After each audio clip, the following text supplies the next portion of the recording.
At his command center just outside of the target zone, Bryce begins to analyze the recordings Russell sent over of what he thinks could be Bigfoot communication. Last night, Russ thinks he captured a vocalization.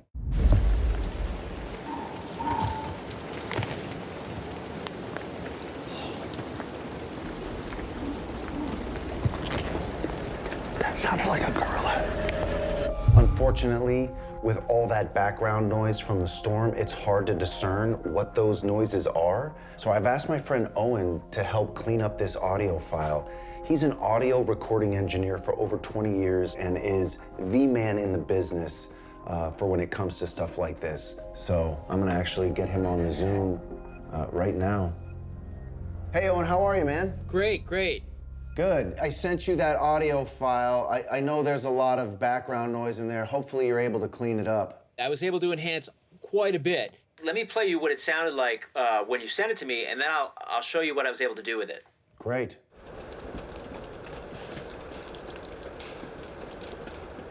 There's just so much rain and wind and everything in there. So the first thing I did was I trained the computer on the background noise. All I have to do is tell this WaveArts plugin to learn while I'm playing. So I go to a spot where, just using my ears, I don't hear anything that I think we're interested in, and I press learn and play it. And now it knows the profile of the noise in this file.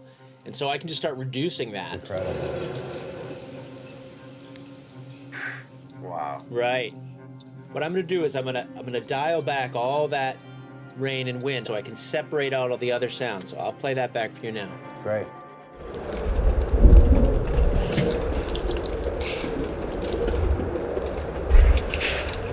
That definitely sounds like some branch breaking or something heavy moving through the woods anyway. I think you're right. You can hear that.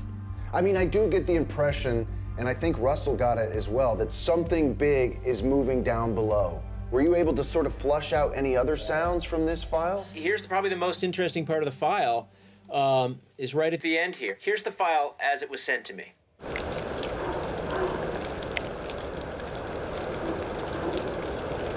I was able to enhance that, so let me play you that. Great.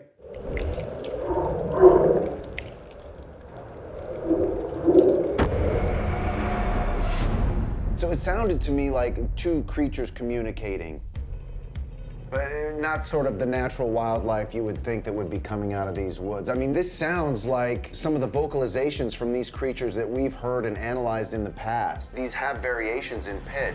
Yeah, there's 4 sounds at the end of the file. And it's like beat, beat, then a pause, and then another beat, beat. I can sort of play it for you. The first beat, beat actually goes up a step. And then the second one goes down a step. It almost feels like call and response. Yeah, it does.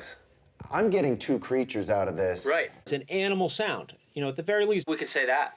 That's not a regular nature sound. So I think if I was out in the woods, I might be a little nervous.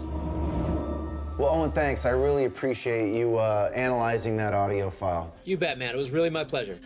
What I love about Owen's analysis is he was able to help us see that there was different pitches in those call and responses, which tells me that there was probably two creatures. And you know what? That fits with what we've been investigating out here. And we're really tracking this idea that this place is a breeding ground and that these creatures do move in pairs or small family groups. So hearing this, I know there's something out there with Russell.